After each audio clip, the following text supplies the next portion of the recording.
"Get out of this house before the neighbors find out you're pregnant," my father shouted, throwing a suitcase at my face. I cried, clutching my stomach. "Dad, I just need a hug." 20 years later, my father knelt in my luxurious office, trembling, as his grandson said coldly, "Grandpa kicked my mother out. Now you're demanding food from the grandson you call a disgrace." Before we continue this story, take a moment to check in down in the comments. Where are you watching this video from today? We'd truly love to see how far this story has reached and which corner of the world you're joining us from.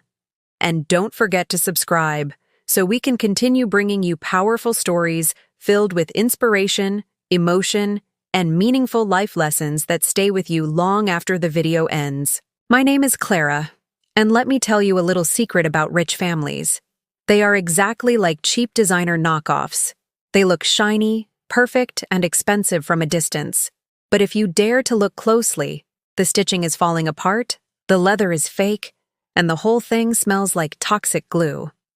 18 years ago, my family threw me away like an expired discount coupon. I still remember the rain that night.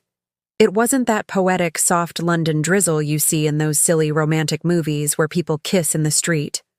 No, it was a heavy, freezing, angry storm. The kind of rain that slaps your face and chills your bones. I was 15 years old, shivering inside a plastic yellow raincoat that smelled like wet dog. My father, Edward Whitmore, stood in the grand, perfectly lit hallway of our Victorian mansion. He didn't look at me like I was his little girl. He didn't look at me with worry. He looked at me like I was a disgusting stain on his expensive imported Persian rug. "Get out before the neighbors find out you're pregnant," he screamed. His face was bright red, the veins in his thick neck popping out. He grabbed my old blue suitcase, the cheap one I used for middle school field trips, and threw it straight at my chest with all his strength. It hit me hard. I lost my balance and fell onto the wet, hard concrete of the porch. The zipper broke immediately, spilling my cheap cotton underwear, my oversized sweaters, and my favorite teddy bear into the muddy puddles. I held my stomach, curling into a ball on the ground. There was a tiny life growing inside me, and I was so terrified I could barely breathe. "Dad," I whispered. My voice was shaking so violently I could hardly form the words. I looked up at him through my wet hair. "Please, I just need a hug. Where am I supposed to go?" He didn't answer. He just glared at me with absolute disgust, stepped back, and slammed the heavy oak door right in my face, the sound of that heavy metal lock clicking shut. Click. I will never forget it. That was the exact moment my heart stopped beating for him and turned into a solid, unbreakable block of ice. Now, fast forward 18 years. Look at me. I am sitting on a chair made of genuine Italian leather, imported directly from a small town near Milan where the craftsmen actually care about what they do. Not like the factory garbage my mother used to buy just to show off the brand logo to her fake friends. My office is on the 50th floor of the tallest, sleekest glass building in the city. I own the building. I own the company. I own half of the luxury real estate in this miserable gray city. If you think I got here by crying in my pillow and waiting for a rich prince to save me, you are an absolute idiot. I clawed my way up from the mud. I worked 3 terrible jobs, ate instant noodles that tasted like salty cardboard for years, and raised my son in a tiny, freezing apartment where the heater only worked if you hit it with a shoe. I built an empire because I had to. Because the best revenge isn't just surviving. The best revenge is living so fabulously, so untouchably high up, that your enemies choke on their own bitter jealousy. The heavy glass door of my office opens. It's Sebastian, my lawyer. He is 35, wears custom-tailored suits that fit his broad shoulders perfectly, and has the kind of sharp jawline that makes silly women forget their own names. But I am not a silly woman. I don't pay him to look pretty. I pay him to ruin people legally, and he is exceptionally good at his job. "Good morning, Clara," Sebastian says, placing a thick, black leather folder on my clean marble desk. "The Whitmore estate is officially bankrupt. The bank took the main house this morning at 8 a.m. They have nothing left, not a single penny. I pick up my coffee cup. It's bone china, delicate and wildly expensive. I take a slow sip, letting the warm, rich taste of dark roast settle in my mouth. Tragic, I say, rolling my eyes in a slow, lazy circle. I might actually shed a tear if my waterproof mascara wasn't worth more than their entire remaining bank account. Where is he? Sebastian picks up a silver remote control and clicks it. The massive flat-screen monitor on my wall flickers to life, splitting into different security camera feeds. He zooms in on the camera from the main lobby down on the first floor. He walked in 10 minutes ago, Sebastian says, crossing his arms. He is looking for a job. Any job.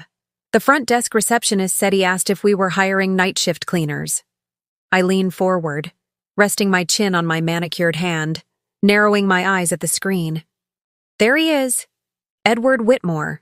My breath catches in my throat for just a fraction of a second. The ghost of that frightened 15-year-old girl tries to crawl up my throat, begging for her daddy. But I swallow her down instantly. I don't feel pity. I feel a deep, burning, delicious satisfaction. Edward looks absolutely pathetic. He is wearing a gray suit. I recognize it. It's a designer suit from 10 years ago, but now it hangs off his body. It is loose, horribly wrinkled, and shiny at the elbows from too much cheap ironing. His hair, once thick and perfectly styled with expensive gel, is thin, gray, and messy. He looks like a tired old dog that has been chewed up and spat out by the world. The same high society world he thought he ruled. He is holding a crumpled piece of paper, probably a sad resume filled with desperate lies about his past business experience.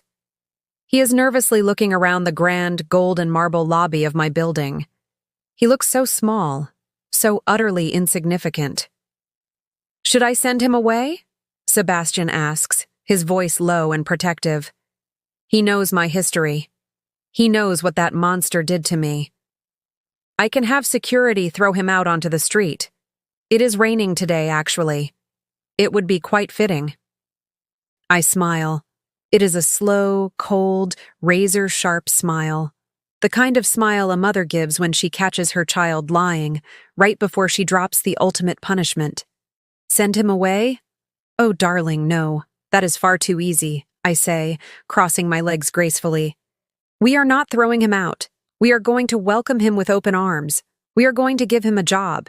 Let him taste the dirty floor. Let him scrub the toilets of the people he used to look down on. He loves status so much. Let's give him a new title. Who will conduct the interview? Sebastian asks, raising an eyebrow. Human resources? No, I reply softly. The heavy door of my office clicks open again.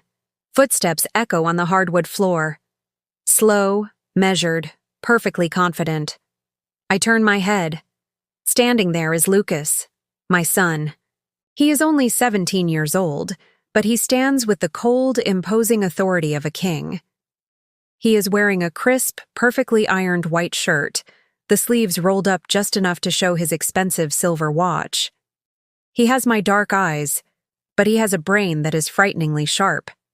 He is a genius, the kind of boy who reads complex corporate law for fun on a Sunday morning while eating his toast.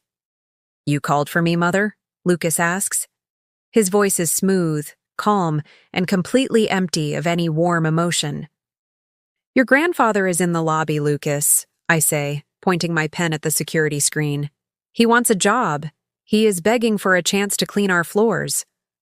Lucas turns his head to look at the monitor. He stares at the pathetic old man shivering in the lobby. This is the man who called him an abomination. The man who said he was a disgrace to the family name. A small, chilling smirk appears on Lucas's face. It is a terrifyingly beautiful sight. I will take the interview in room 4, Lucas says, casually adjusting his collar. Don't worry, Mother. I will make sure he understands exactly where his new place in the world is. Be polite, darling, I say, my voice dripping with heavy sarcasm. He is family, after all. Lucas doesn't laugh. He just nods, his eyes locked on the screen. Of course. I will treat him exactly the way he treated us. As Lucas turns and walks out the door, I lean back in my Italian leather chair and take another long, satisfying sip of my coffee. I watch the screen as the receptionist points my father toward the elevator. Edward walks with a slight, defeated limp, his shoulders slumped in submission. He has no idea.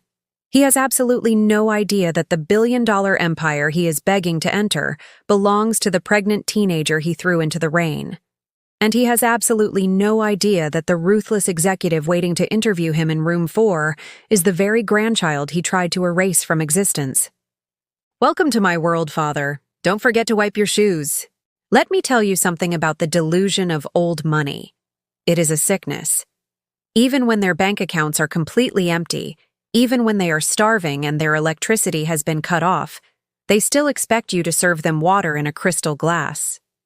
They believe the universe owes them respect simply because of their last name. Sitting in my luxurious office, staring at the high-definition security feed on my wall, I was witnessing this sickness in real time. Room 4 was our special interrogation room. Interview room. It was designed to make people feel small. The walls were made of cold, frosted glass. The table was a massive, heavy slab of black marble. There were no pictures, no warm colors, no distractions. Just silence and bright, unforgiving LED lights that highlighted every wrinkle and drop of sweat on your face. Edward Whitmore was sitting in the guest chair. He was nervously pulling at his cheap collar, trying to stretch it so his neck wouldn't look so thick. He kept checking his watch, a fake gold Rolex he probably bought from a street vendor after pawning his real one. Even now, desperate and ruined, he sat with his nose tilted up, adjusting his posture as if he were waiting to buy the building rather than beg to clean it. "Look at him," I whispered, my voice dripping with absolute disgust. "He still thinks he is a king of nothing, sitting on a throne of garbage." Sebastian stood behind me, crossing his arms. He didn't say a word, but I could feel the cold anger radiating from him. Sebastian knew the exact details of my past. He knew the scars I carried, both the visible and invisible ones. On the screen, the heavy door of room 4 opened. Lucas walked in. My brilliant, cold-blooded 17-year-old son. If Edward had even a single brain cell left, he would have noticed the resemblance. Lucas had my dark, intense eyes. He had the sharp, aristocratic jawline of the Whitmore family. But Edward didn't look at Lucas's face. Edward only looked at Lucas's expensive tailor-made suit and the intimidating stack of papers in his hand. Edward saw a young corporate executive, a golden boy of a billionaire company, and immediately put on a fake, greasy smile. "Good morning," Edward said, puffing out his chest and offering a hand. "Edward Whitmore, former CEO of Whitmore Enterprises." Lucas did not shake his hand. Lucas simply walked past him, pulled out his chair, and sat behind the massive black marble table. He placed the papers down, folded his hands perfectly, and stared at Edward with eyes so cold they could freeze boiling water. Edward awkwardly pulled his hand back, a flash of irritation crossing his face. But he swallowed his pride and sat down. "Mr. Whitmore," Lucas began, his voice perfectly smooth, showing absolutely zero emotion. "I am the hiring director for this sector. I have your resume right here." Lucas picked up the single crumpled piece of paper with 2 fingers, looking at it as if he were holding a dead rat by its tail. "It says here, you were the CEO of a real estate firm for 30 years, a firm that, according to public records, filed for absolute bankruptcy yesterday.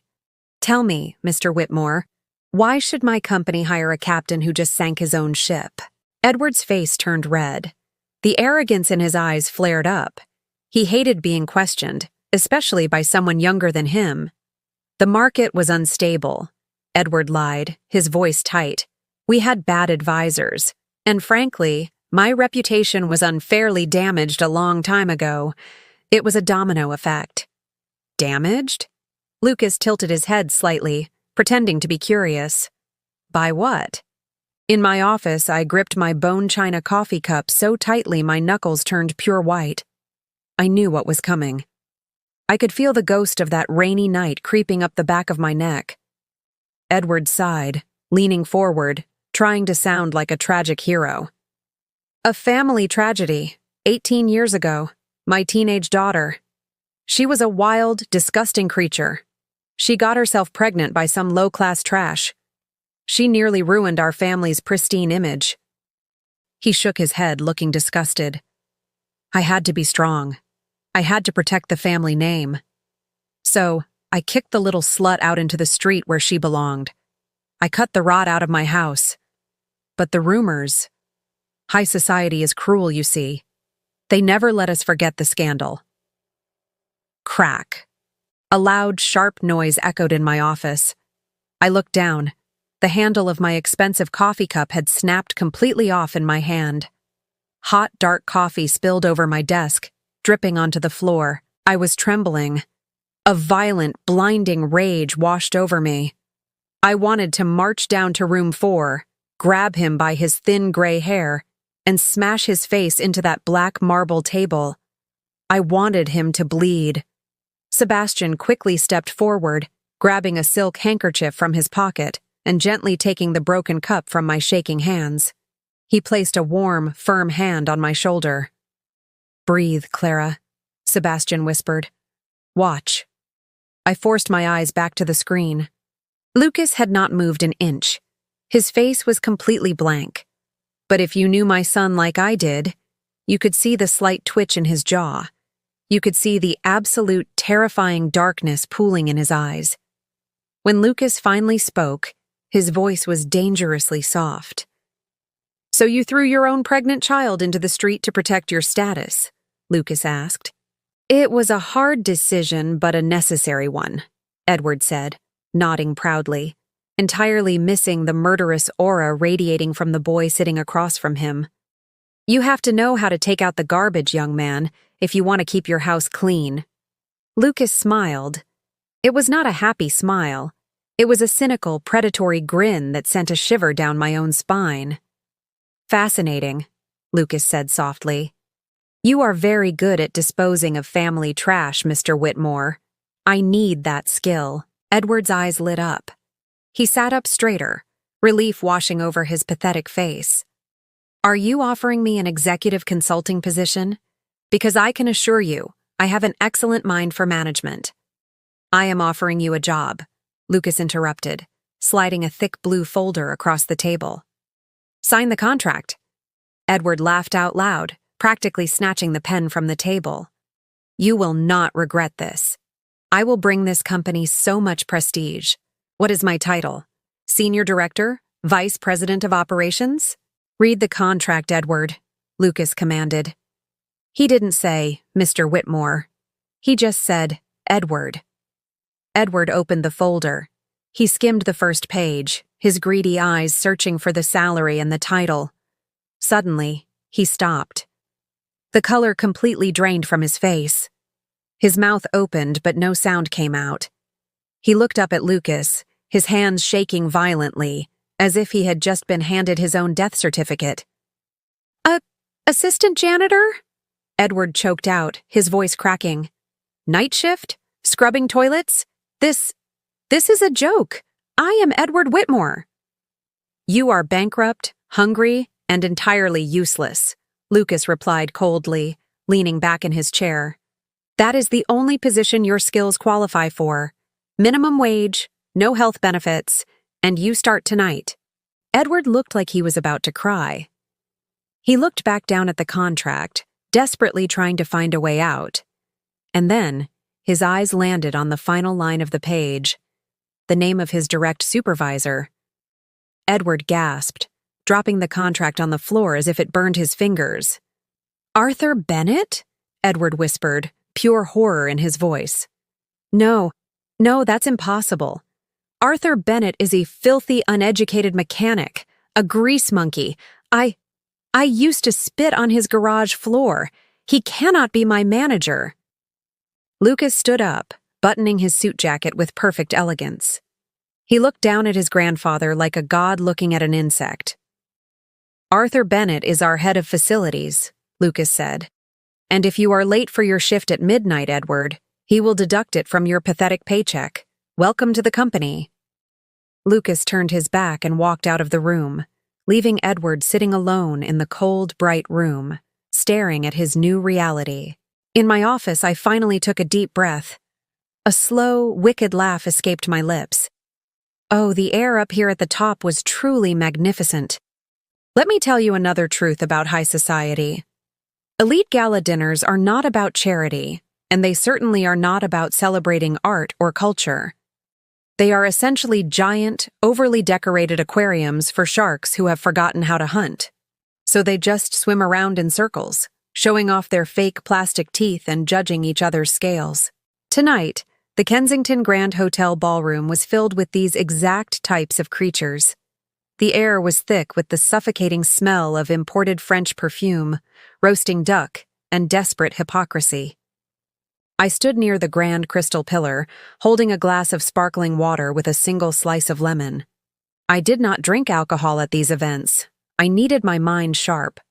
I was wearing a midnight blue silk gown, custom tailored for me in Paris. It had no flashy logos, no desperate cutouts. It was pure, intimidating, quiet luxury. Around my neck rested a vintage diamond necklace that, quite frankly, cost more than the entire hotel ballroom. Sebastian stood quietly beside me, looking devastatingly handsome in his dark tuxedo. He was my shield, my weapon, and my favorite audience. "Look at them, Sebastian," I murmured, my eyes scanning the room. A room full of millionaires, and yet half of them are drowning in secret credit card debt. They would rather starve in the dark than buy a dress off the rack. "And which of the starving rats are we looking for tonight, Clara?" Sebastian asked, taking a slow sip of his whiskey. I didn't have to search for long. Like garbage floating to the top of a river, they were easy to spot. By the champagne fountain stood my mother, Helen Whitmore. She was wearing a terribly bright pink dress from 3 seasons ago. She was laughing loudly, clutching the arm of some politician, her face stretched so tight with Botox, she looked like she was in physical pain.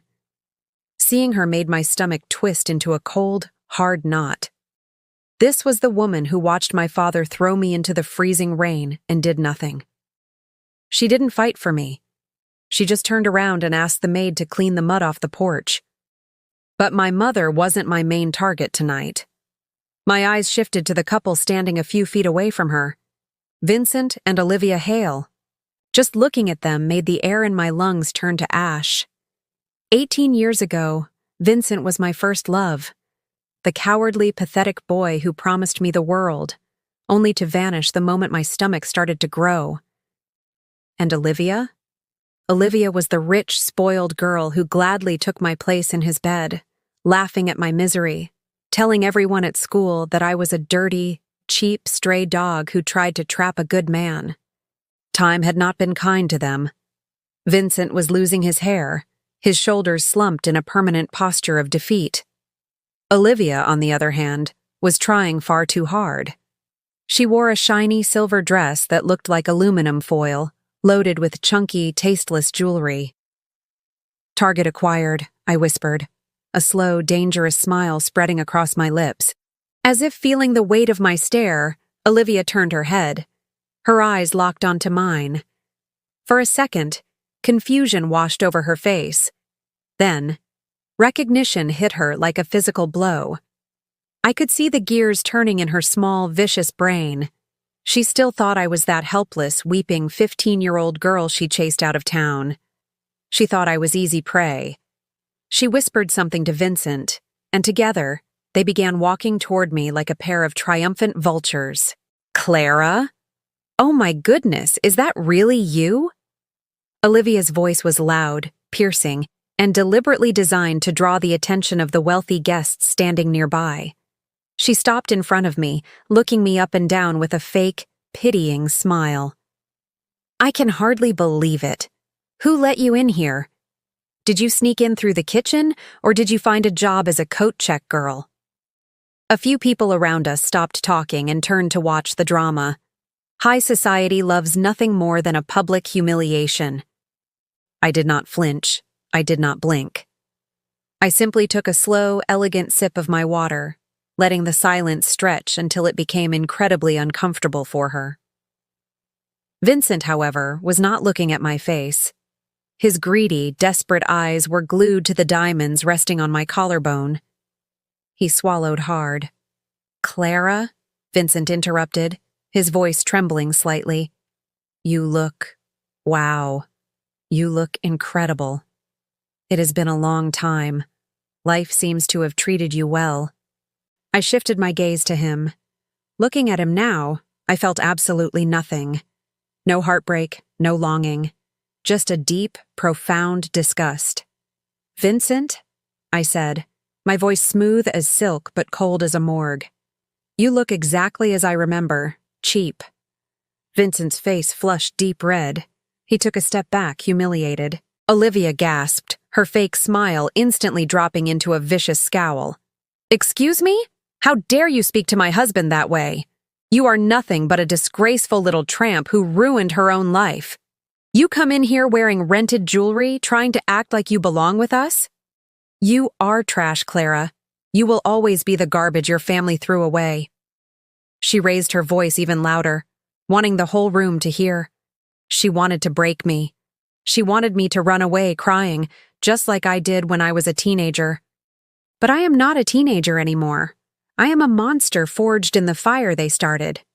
I tilted my head, looking at her with a gentle, almost sorrowful expression. "That is a very beautiful dress, Olivia. Truly," I said, my voice carrying perfectly across the quiet, watching crowd. "It hugs your waist perfectly. You look like $1 million. I paused, letting my smile turn into a razor blade. "It is just such a tragic pity that its price isn't worth your 3-month overdue mortgage." The silence in the ballroom was deafening. You could hear a pin drop. Olivia's face went completely pale. All the blood drained from her cheeks, leaving her looking like a terrified ghost. What? She stammered, her eyes darting around wildly. How do you know?" "You really should read your mail, darling," I continued softly, taking a step closer to her. "Bank of London sold your massive, rotting debt 2 days ago to a private equity firm, a firm that I own." Olivia let out a sound that was half gasp, half scream. Pure, unadulterated panic took over her mind. The illusion of her perfect, wealthy life was shattered in front of the most elite crowd in London. She lost her mind. "You lying bitch!" Olivia screamed hysterically.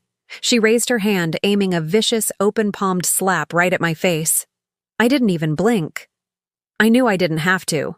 Before her hand could even come close to my cheek, Sebastian moved. He stepped forward with terrifying speed, catching Olivia's wrist in his large, strong hand. He gripped it tightly, stopping her mid-air.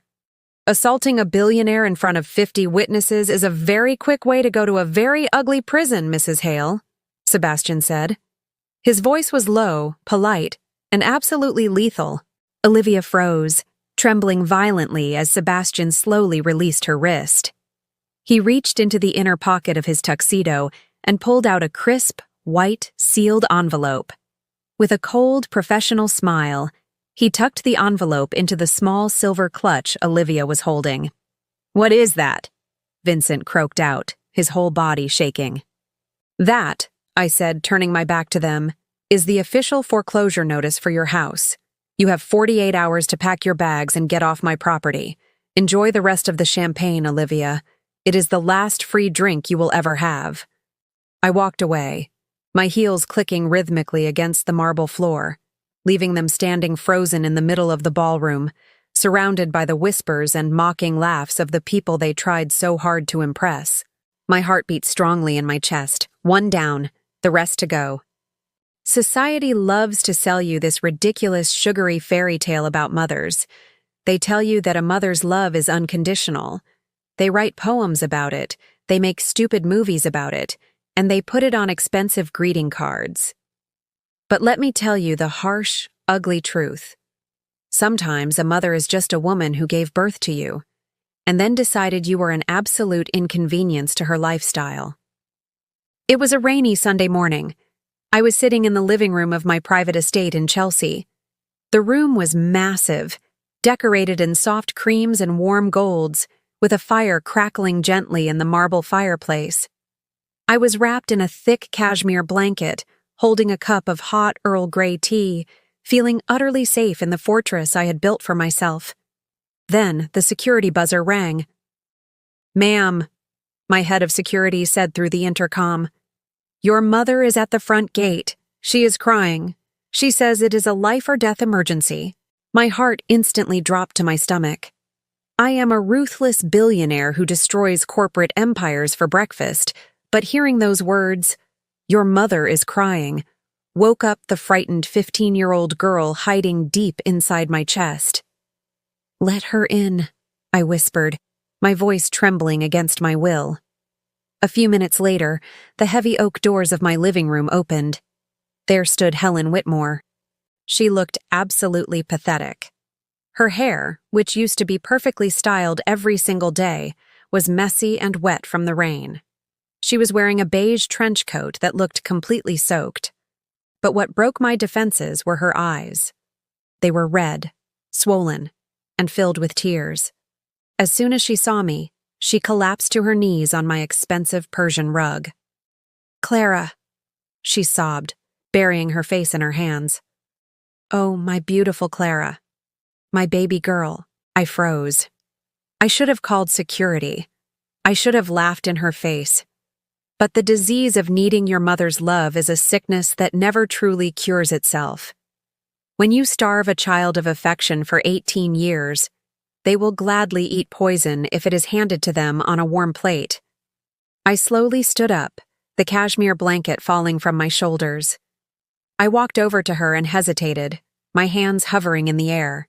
Helen looked up at me, her mascara running down her cheeks. She grabbed my hands, pulling me down to the floor with her.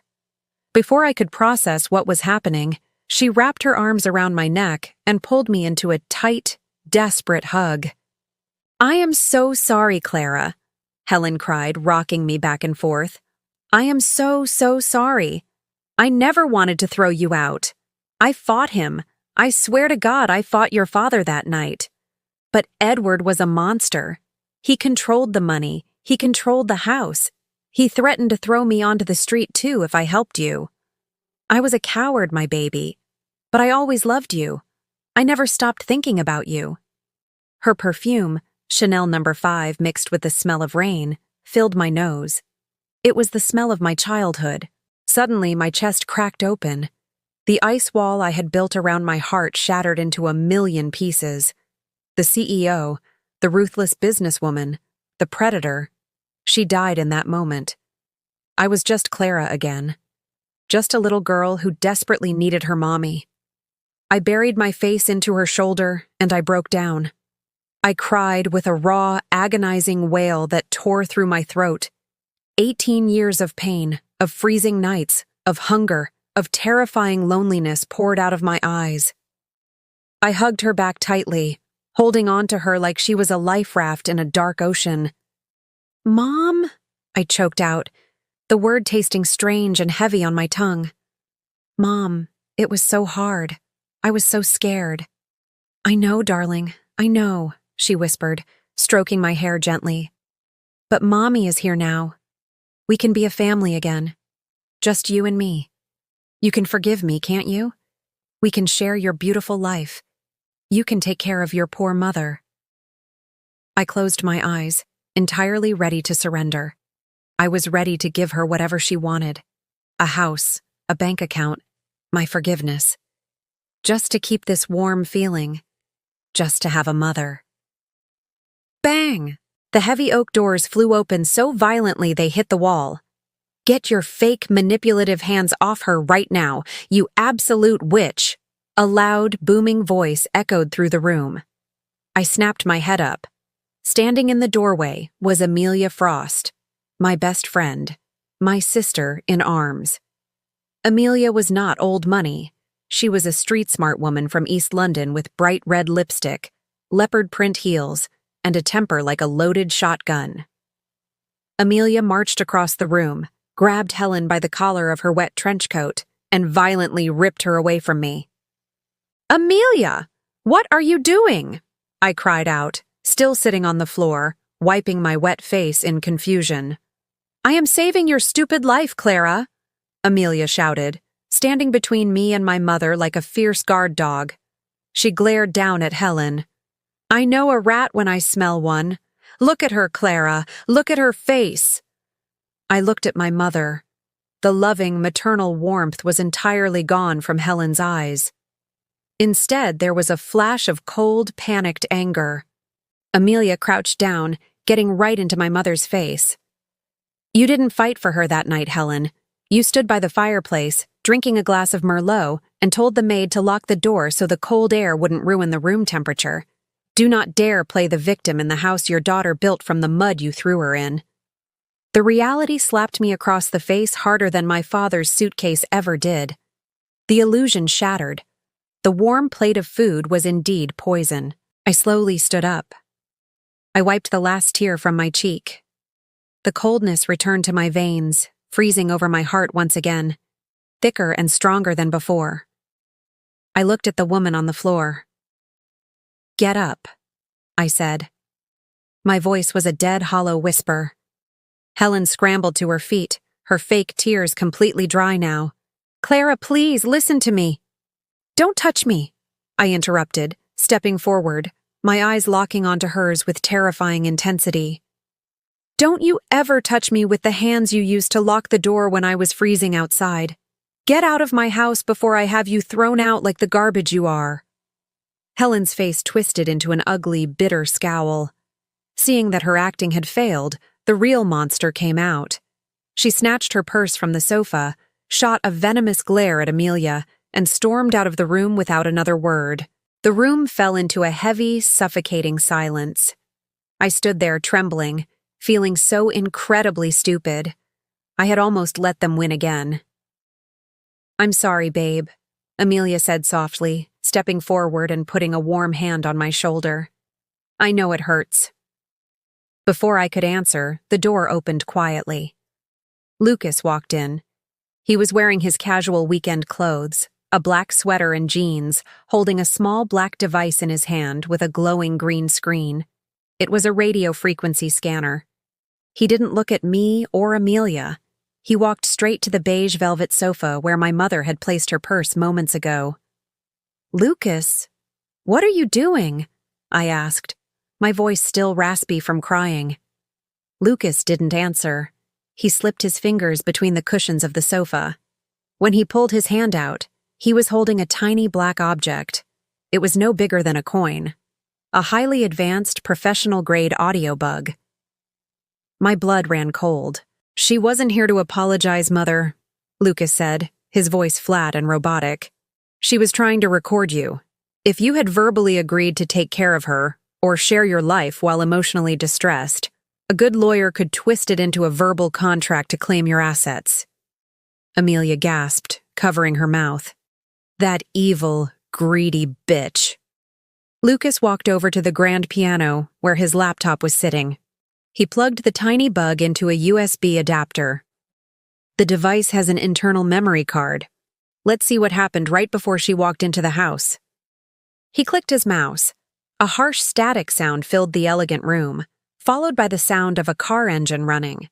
And then, a voice started speaking from the laptop speakers. But it wasn't my mother's voice. It was a man's voice, deep, calm, and terrifyingly familiar. "Listen to me carefully, Helen," the male voice said from the recording. "Clara is weak when it comes to you. Cry. Beg. Tell her Edward forced you. Just get her to say she will share the company with you on tape. Do you understand? If we don't get her money, we are all going to jail." "I understand, Gregory," my mother's voice replied nervously. "I'll get it done." The recording stopped. I stopped breathing. The room started spinning. I grabbed the edge of the marble fireplace to stop myself from falling. Uncle Gregory, the politician, the only family member who used to smile at me. The man who always gave me extra chocolates when my parents weren't looking. He was the one pulling the strings. But why? Why was he so desperate? "Lucas," I whispered, panic rising in my throat. Run a deep background check on Gregory Whitmore. Every email, every bank record, every medical file. Now. Little did I know, the secret we were about to uncover wouldn't just break my heart. It would destroy my entire reality. Let me give you a piece of advice. If you ever meet a man who builds his entire public image around the concept of family values, run away as fast as you can. Check your wallet, check your drinks, and lock your doors. In my experience, the men who shout the loudest about morality in public are usually the ones hiding the darkest, sickest monsters in their basements. Uncle Gregory was currently the frontrunner for mayor of London. If you turned on the television, you would see his face everywhere. He wore perfectly tailored navy blue suits, smiled like a friendly grandfather, and kissed babies for the cameras. His campaign slogan was plastered on buses all over the city. A strong family makes a strong city. It made me want to vomit my expensive dinner directly onto his campaign posters. It was 2 a.m. The rain was violently whipping against the floor-to-ceiling windows of my penthouse. The city of London looked like a blurry sea of yellow lights below us, ignorant of the nightmare unfolding in my living room. I was pacing back and forth across the hardwood floor like a caged panther. I could not sit down. My blood felt like it was boiling, bubbling with a toxic mixture of adrenaline and pure, unfiltered panic. In the center of the room, sitting at my massive glass dining table, was Lucas. He was surrounded by 3 glowing laptop screens. His fingers were flying across the keyboard so fast they were almost a blur. Lines of green and white code reflected in his dark, cold eyes. He had been hacking into Gregory Whitmore's private servers for 4 hours straight. Amelia was sitting on the sofa, aggressively biting her perfectly manicured nails. She had already finished half a bottle of red wine, her street-smart toughness temporarily replaced by silent anxiety. "How is a local politician affording this level of cybersecurity?" Lucas muttered, his voice tight with frustration. "This isn't standard encryption, Mother. This is military grade. He has firewalls built behind firewalls. Whatever he is hiding in this private server, he paid millions to make sure nobody ever finds it." "Keep digging," I snapped, rubbing my temples. A massive headache was building behind my eyes. "He is hiding something huge. He paid my mother to trick me. He is pulling all the strings. I need to know why." "I'm in the main system," Lucas said, his eyes narrowing. "I am bypassing the security of his private estate. I am pulling up old emails, bank transfers." "Wait, what is this?" "What did you find?" Amelia asked, jumping up from the sofa and running to stand behind his chair. "Medical records," Lucas said, his voice dropping to a terrifyingly quiet whisper. "They were hidden in a dummy folder labeled Campaign Expenses 2008. It's a file from Dr. Eris, the old family doctor. The name hit me like a physical punch to the stomach. Dr. Eris. He was the man who examined me when I was 15. He was the one who looked at me with cold, judging eyes and told my father I was pregnant. "Open it," I commanded, my voice shaking. Lucas clicked the mouse. A scanned document appeared on the center screen. It was my medical file from 18 years ago, but right next to it was another file, a blood test report. "It is a blood analysis for Vincent Hale, from 18 years ago. Uncle Gregory paid for it," Lucas read out loud. He stopped. He stared at the screen for a long, agonizing moment. The silence in the room became so heavy it was suffocating. "Lucas," I whispered, taking a step closer. "What does it say?" Lucas slowly turned his head to look at me. The cold, robotic genius was gone. For the first time in his life, my 17-year-old son looked absolutely horrified. "Mother," Lucas said, his voice trembling slightly. "Do you remember your blood type?" "Yes," I said, confused. "I am type O negative, like my mother. And according to this secret file, Vincent Hale's blood type is also type O negative," Lucas stated. He swallowed hard. "Mother, my blood type is type AB positive." The world stopped spinning. The sound of the rain hitting the glass vanished. "I don't understand," Amelia said, looking back and forth between us. What does that mean? I failed biology in high school.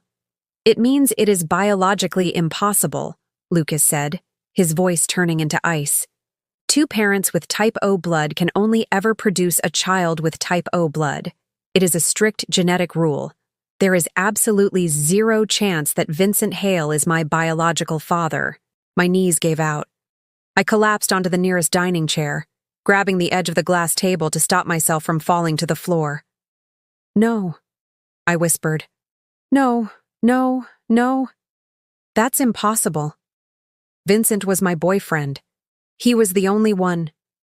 But suddenly, the dam broke. 18 years of suppressed trauma, locked away in the deepest, darkest corner of my brain, violently kicked the door open. I closed my eyes, and suddenly I wasn't in my luxury penthouse anymore.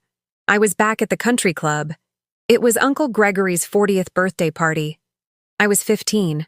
The room was loud, filled with cigar smoke and the smell of expensive whiskey. I remembered Vincent was there. But then, Vincent got into an argument with his father. Vincent left early. He left me there. I remembered Uncle Gregory walking up to me with a kind smile.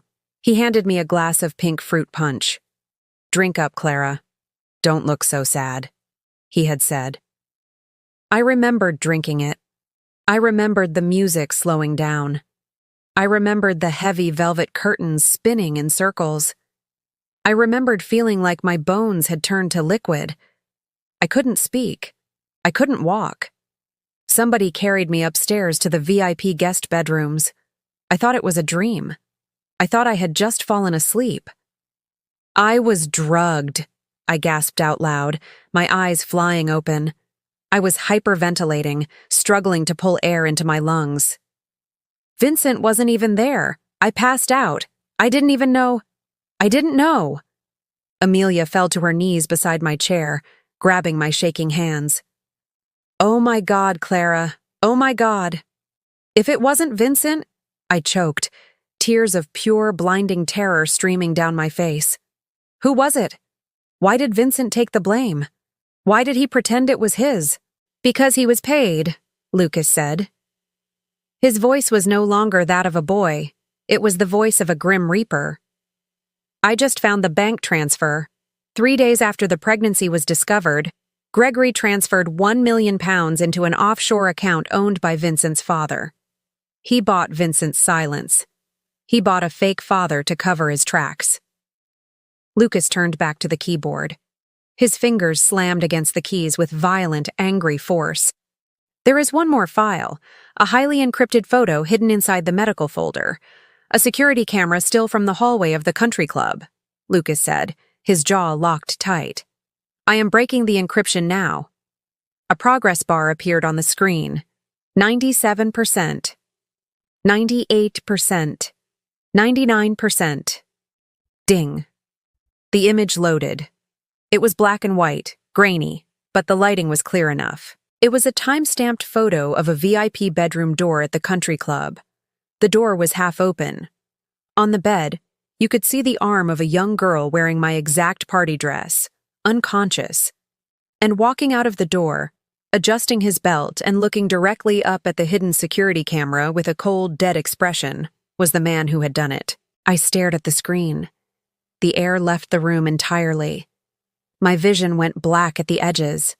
I opened my mouth to scream, but no sound came out. My vocal cords were completely paralyzed by a horror so deep it fractured my soul. The man walking out of the room wasn't a stranger. It was a monster wearing the face of family. Let me tell you a universal truth about men who pretend to be good. They always leave a trace of their garbage behind. For a full 10 minutes, nobody in my penthouse spoke. The only sound was the heavy rain hitting the glass windows. I stared at the frozen image on Lucas's laptop screen. Uncle Gregory, fixing his belt. Walking out of that VIP bedroom at the country club while my 15-year-old body lay unconscious on the bed. I didn't cry. You only cry when your heart is broken. When your soul is completely ripped out of your body and thrown into a blender, you don't cry. You become absolutely, terrifyingly quiet. "Mother?" Lucas whispered. It was the first time I had ever heard my genius son sound unsure. I slowly stood up. My legs felt like they were made of lead, but I forced myself to stand tall. I looked at Amelia, who was covering her mouth, crying silently. "Amelia," I said. My voice didn't even sound like my own. It sounded like a demon speaking from the bottom of an empty well. "Call the security team, the private ones, the ones we pay to not ask questions. I want Vincent Hale. Find him, grab him, and bring him to the old shipping warehouse in East London. Tonight." "Clara, this is kidnapping," Amelia whispered, though her eyes were already hardening with anger. "I am a billionaire, Amelia. When we do it, it's not called kidnapping. It's called an aggressive corporate meeting," I replied coldly. "Go." 3 hours later, the smell of dust, motor oil, and absolute terror filled the air of the abandoned warehouse. Vincent Hale was tied to a metal chair in the center of the dark room, illuminated by a single harsh industrial light bulb above his head. He looked pathetic. He was wearing the same cheap suit from the gala dinner, but now it was dirty and wrinkled. His hands were bound behind his back, and his face was pale, covered in nervous sweat. I walked out of the shadows. My high heels clicked against the concrete floor. Click, clack, click, clack. It was the sound of a judge walking to the executioner's block. Amelia stood right behind me, holding a solid metal baseball bat.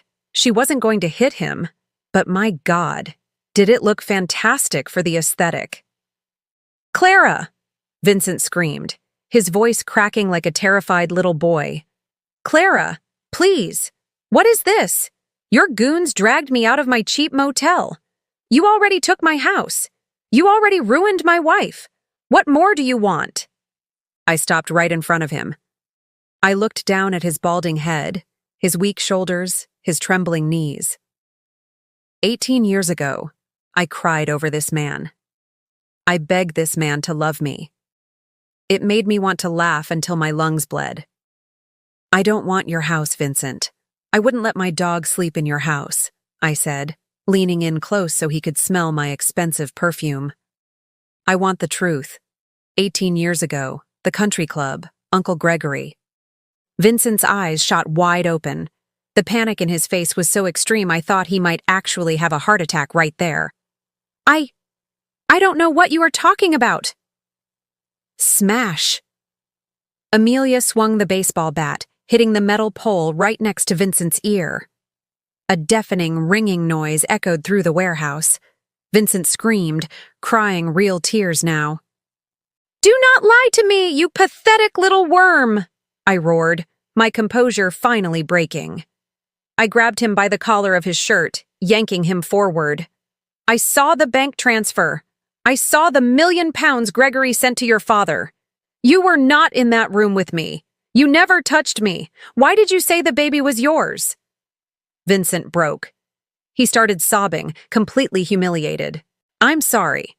I'm so sorry, Clara," Vincent cried, snot running down his nose. "Gregory came to me the day after your father found out you were pregnant. He was terrified. He said he made a mistake at the party. He said if the family found out he got his own niece pregnant, his political career would be over. He would go to prison." My stomach violently turned. Hearing it spoken out loud made it 1,000 times worse. His own niece. I was just a child. "So he paid you," I whispered, disgust dripping from every word. "He offered my family £1,000,000, Vincent whimpered, avoiding my eyes. "All I had to do was tell your father that we slept together, that the baby was mine. Then Gregory told me to dump you and leave the country for a few years until the scandal died down. Clara, my father was broke. We needed the money. I didn't want to do it." "You sold my life," I said softly, stepping back, looking at him as if he were a piece of rotting garbage. "You let me take all the blame. You let my father throw me into the street like a stray dog. You let me freeze, starve, and suffer for £1,000,000. And what did you do with the money, Vincent? Bought that ugly house? Bought that ridiculous watch you wear? Clara, please. You are not a man. I said, my voice turning into ice. You are a coward who sells women to protect monsters. I turned my back on him. Amelia, let the security boys have him for the night. Tell them to drop him in the middle of a forest 50 miles outside of London with no shoes and no phone. Let him walk. I didn't wait to hear him scream as I walked out of the warehouse. I needed one last thing. I needed absolute, undeniable scientific proof before I burned my uncle alive. The next morning, I was sitting at my large desk in my luxury office. The sky outside was gray and miserable. The city of London looked just as depressing as I felt. On my desk sat a sealed white envelope from a highly exclusive private medical laboratory. 3 days ago, during the gala dinner planning meeting, Lucas had secretly taken a water glass that Uncle Gregory had drank from. We already had Lucas's DNA. We paid a ridiculous amount of money for a rushed, confidential paternity test. The envelope felt like it weighed 1,000 pounds. Sebastian was standing by the door, watching me silently. He knew what was inside. My hands were shaking so violently I could barely open the seal. I pulled out the crisp white paper. The clinical black text blurred in front of my eyes until I forced myself to focus on the final paragraph at the bottom of the page. Probability of paternity, 99.9%. Conclusion: Gregory Whitmore is the biological father of Lucas Whitmore. The paper dropped from my hands. It fluttered onto the marble desk like a dead bird. The monster who ruined my life wasn't just my rapist. He was the father of my beautiful, brilliant son. The blood of the man who drugged me was running through Lucas's veins. It was sick. It was a horrifying, twisted nightmare, and there was no waking up from it. Suddenly, a wave of pure nausea hit me. I jumped up from my leather chair, kicked off my heels, and ran to the private bathroom attached to my office. I fell to my knees in front of the toilet and violently threw up. Everything inside me, my coffee, my anger, my sanity, spilled out. I flushed the toilet and crawled over to the marble sink. I looked at myself in the mirror. My perfect makeup was ruined. My eyes were bloodshot. I looked exactly like the broken, terrified 15-year-old girl in the rain. I slumped against the cold tile wall and finally, after holding it together for 18 years, I shattered. I pulled my knees to my chest and sobbed. It was an ugly, loud, agonizing cry. I cried for my stolen youth. I cried for the betrayal of my family. I cried for Lucas, who didn't deserve this cursed bloodline. The bathroom door slowly opened. Sebastian walked in. He didn't say a word. He didn't offer any cheap words of comfort, because there are no words to fix this kind of hell. He simply sat down on the cold floor next to me, pulled me into his arms, and let me cry into his expensive suit jacket. "They broke me, Sebastian," I choked out, gripping his shirt. "They really broke me." Sebastian kissed the top of my head, his strong arms holding me tight, grounding me to the earth. "Let it break, Clara," Sebastian whispered, his voice dark and full of dangerous promises. "Let it break today, because tomorrow we are going to burn their entire world to ashes." Let me tell you a secret about rock bottom. When you finally hit the absolute lowest point in your life, you don't want to be surrounded by expensive things. When your soul is bleeding, genuine Italian leather sofas and crystal chandeliers just feel like a mocking joke. You don't want luxury. You want something real. I left my towering glass office building without telling my assistant, without my security team, and without my driver. I got behind the wheel of my car and drove through the gray, rainy streets of London until I reached the rundown industrial district on the east side of the city. I pulled up in front of a small, dirty building with a faded sign that read, "Bennett's Auto Repair." The smell hit me as soon as I opened the car door. A strong, honest mixture of motor oil, old coffee, and gasoline. To most high society snobs, it was the smell of poverty. To me, it was the smell of the only real home I had ever known. I walked into the dark garage. It was filled with old car parts, greasy tools, and the sound of classic rock music playing from a dusty radio. From under a rusted Ford truck, a pair of legs slid out on a creeper board. Arthur Bennett sat up, wiping his grease-stained hands on a dirty rag. He was in his late 60s, with deep wrinkles around his kind eyes and a thick gray beard. 18 years ago, when I was thrown onto the street, starving and heavily pregnant, the city shelters were full. It was Arthur who found me sleeping behind a dumpster. He didn't call the police. He didn't judge me. He simply took me into his tiny apartment above the garage, fed me hot soup, and told me I was safe. He taught me how to fix engines, how to do accounting for his shop, and most importantly, how to stand on my own 2 feet.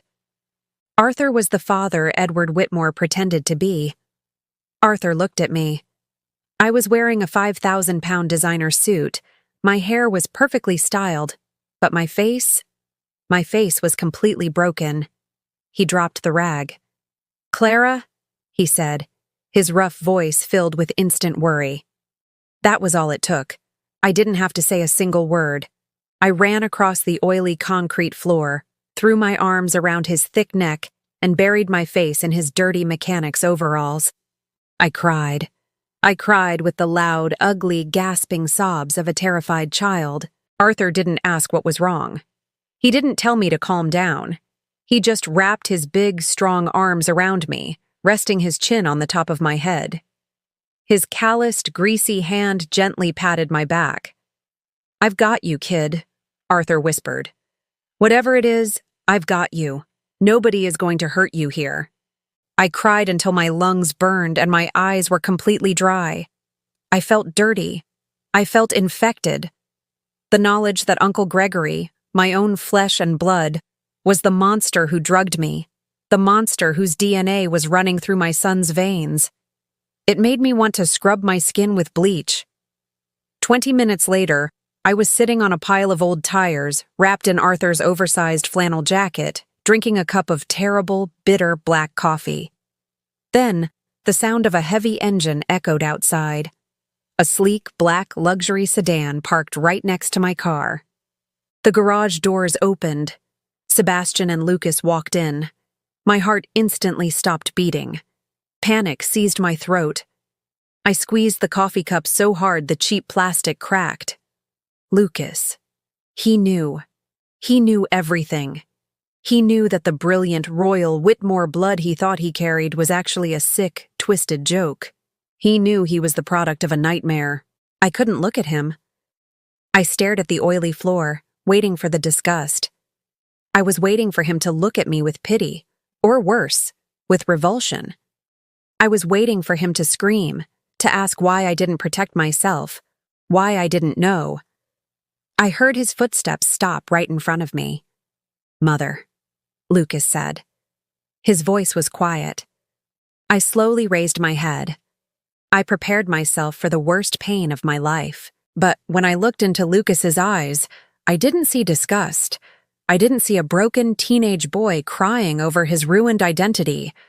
I saw a freezing, calculating, absolute darkness. He looked like a young king stepping onto a battlefield. Lucas didn't yell.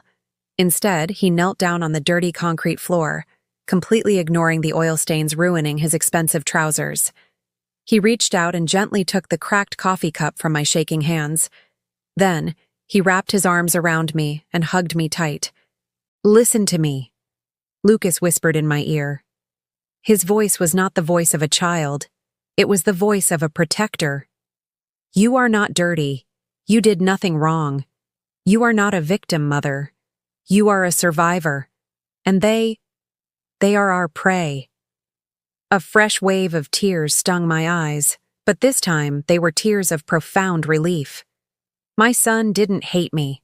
My son didn't hate himself. He was stronger than the cursed blood in his veins. "I feel so stupid, Lucas," I choked out. "He smiled at me. He bought me presents. I thought he loved me." "He doesn't know how to love," Sebastian said, stepping forward. The handsome lawyer was no longer smiling his usual charming smile. His jaw was clenched so tight the muscles twitched. He looked incredibly dangerous. "Men like Gregory don't love. they consume. They take what they want and destroy the evidence. Sebastian crouched down next to Lucas, looking directly into my eyes. Clara, I am not just a corporate lawyer who helps you buy bankrupt companies, Sebastian said, his voice dropping an octave. Before I worked for you, I was a special prosecutor for the London Crown Court. I built my career putting rich, untouchable monsters in concrete boxes. I still have all my connections. I still have the police commissioners on my speed dial. He reached out and gently wiped a stray tear from my cheek with his thumb. Give me the word, Sebastian promised, his eyes burning with fierce loyalty. Give me the word, and I will not just bankrupt him. I will legally bury him alive. I will make sure he never sees the sun again. Before I could answer, a loud voice echoed from the corner of the garage. Arthur had turned on an old, dusty television sitting on top of a toolbox. The afternoon news was playing. And in local politics, mayoral candidate Gregory Whitmore spoke to a massive crowd in Westminster today, the female news anchor announced. The camera cut to Uncle Gregory. He was standing on a brightly lit stage, wearing a crisp navy suit, waving to thousands of cheering people. Next to him stood my mother, Helen, smiling her fake, tight smile and clapping her hands. London needs a leader who understands family. Gregory's voice boomed through the cheap TV speakers. He looked so incredibly righteous, so pure. We must protect our women and our children from the moral decay of the modern world. Family is a sanctuary. It is a safe place. I stared at the screen. The sad, crying 15-year-old girl inside me finally closed her eyes and went to sleep. She was gone. In her place, the ruthless, cold-blooded billionaire woke up. I looked at Arthur's dirty mirror hanging on the wall. My makeup was ruined.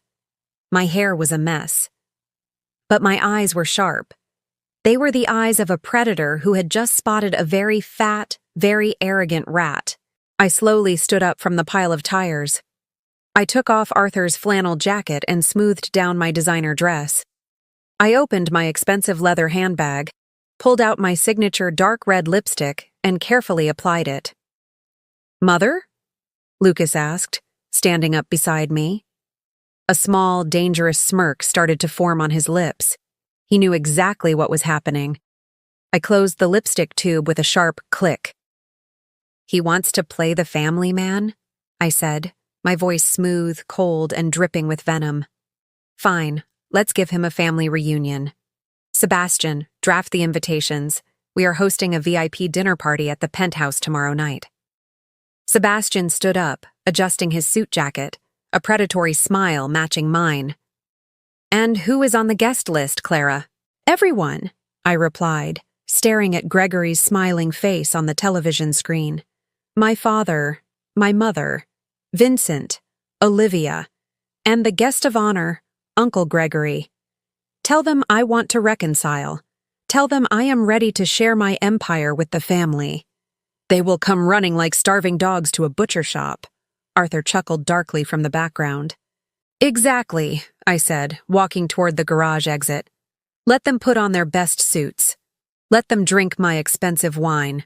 Because tomorrow night we are going to lock the doors, and we are going to burn their fake palace to the ground.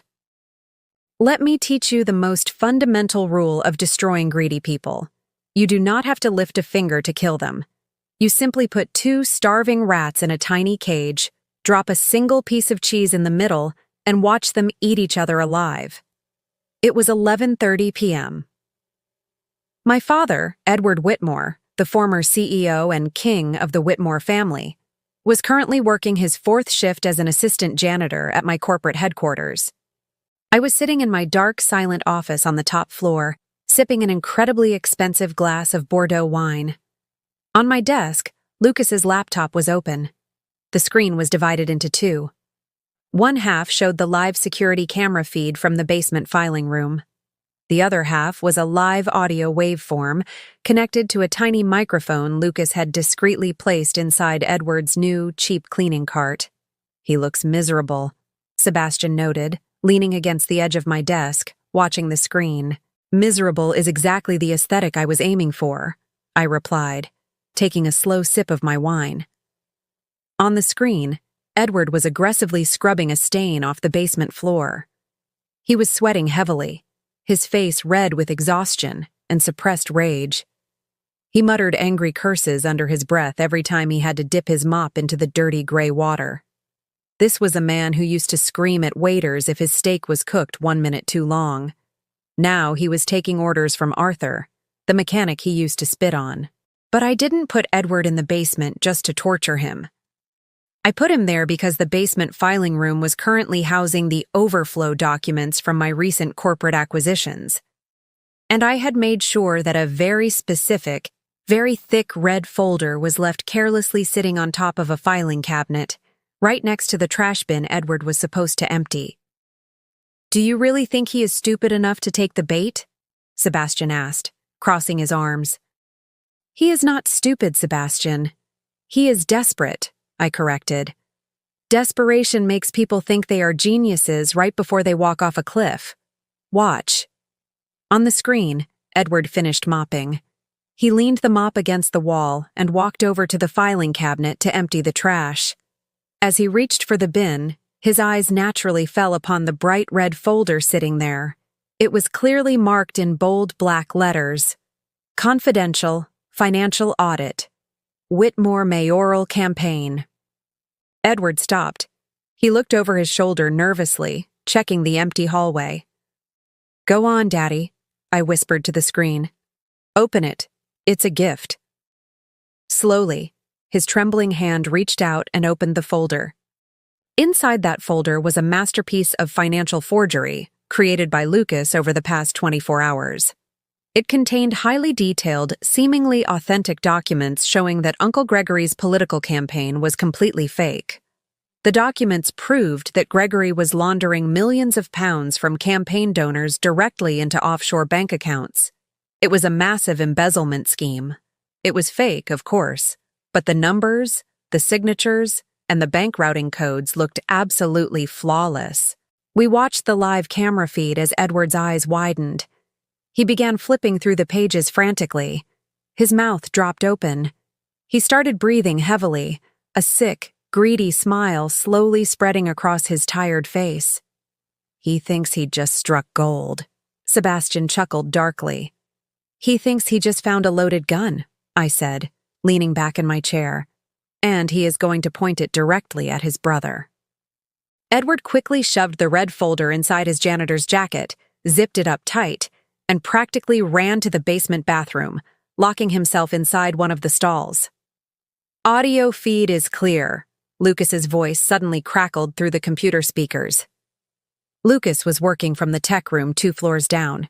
He is pulling out his phone, initiating call interception now. The audio waveform on the right side of the screen spiked.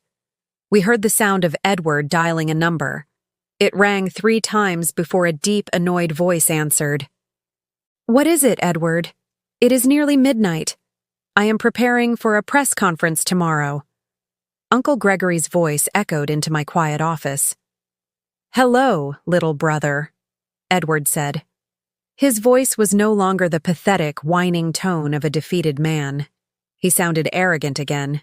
He sounded dangerous. "Sorry to interrupt your busy schedule of lying to the public, but I think we need to have a very urgent conversation." "I don't have money to give you, Edward." Gregory sighed, sounding completely exhausted. "Helen is already draining what little patience I have. I told you, once the campaign is over, I will see what I can do. But right now, you are a bankrupt liability. Stay away from me." "Oh, I don't want a handout, Gregory. I want a partnership." Edward laughed. It was an ugly, desperate sound. "Or rather, I want my cut." "Your cut of what? Have you been drinking?" "I have been reading," Edward hissed aggressively. "I found a very interesting file today, Gregory.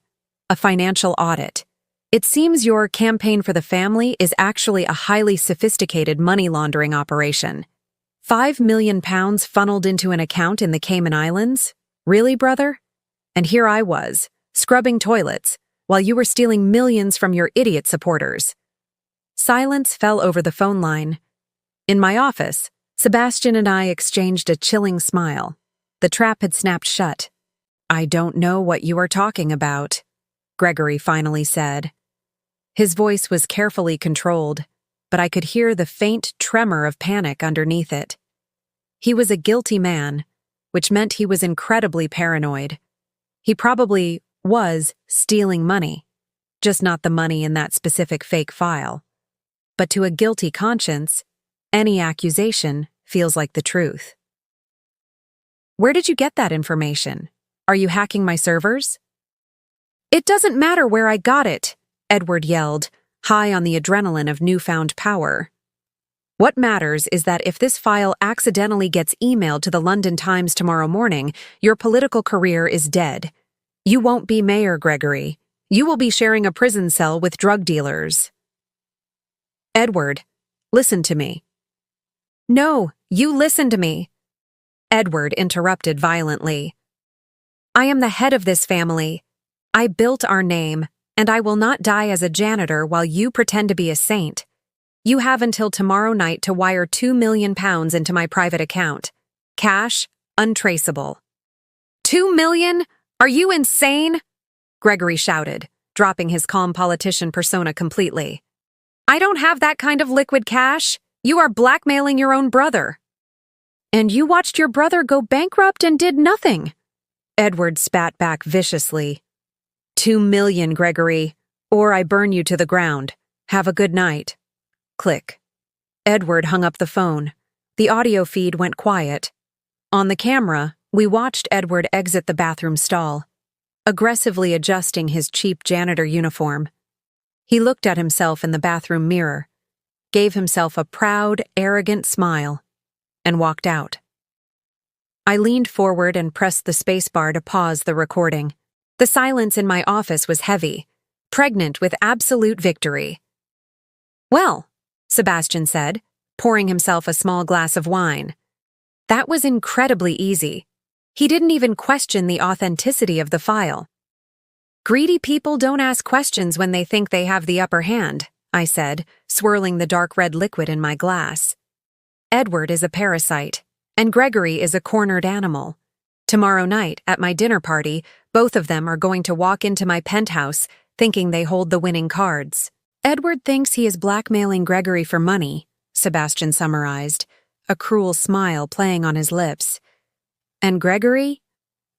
Gregory thinks Edward is the biggest threat to his life," I finished. "He will come to the dinner desperate to silence his brother. Meanwhile, my mother will come expecting me to hand her a blank check, and Vincent and Olivia will come because they have nowhere else to go.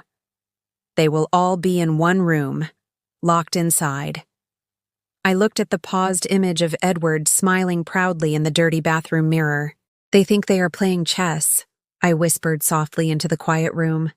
"But they don't realize I already set the board on fire." Let me tell you a little secret about forgiveness. Society is absolutely obsessed with it. Religious leaders, daytime talk show hosts, and those silly self-help books are always telling you to forgive and forget, or be the bigger person. What absolute rubbish. If someone burns your house down, you do not invite them over to roast marshmallows on the ashes. You lock them inside the next house they try to burn. Tonight, I was hosting a dinner party. My penthouse in central London was a masterpiece of modern architecture. It occupied the entire top floor of the building, with massive floor-to-ceiling glass windows that offered a panoramic view of the glittering city skyline. The dining room was spectacular. A long, dark mahogany table was set for 7 people. The crystal glasses sparkled under the modern chandelier. The silver cutlery was polished to perfection, and the floral centerpieces were made of rare, imported black orchids. It looked like a magnificent feast for royalty. But I knew the truth. It was just a very expensive trough for pigs. I was wearing a blood-red velvet dress that fell perfectly to the floor. It was dramatic, elegant, and entirely intentional. I looked like a queen preparing for an execution. Sebastian stood in the corner of the room, dressed in a sharp black suit, his hands resting casually in his pockets. He gave me a single, slow nod. Everything was in place.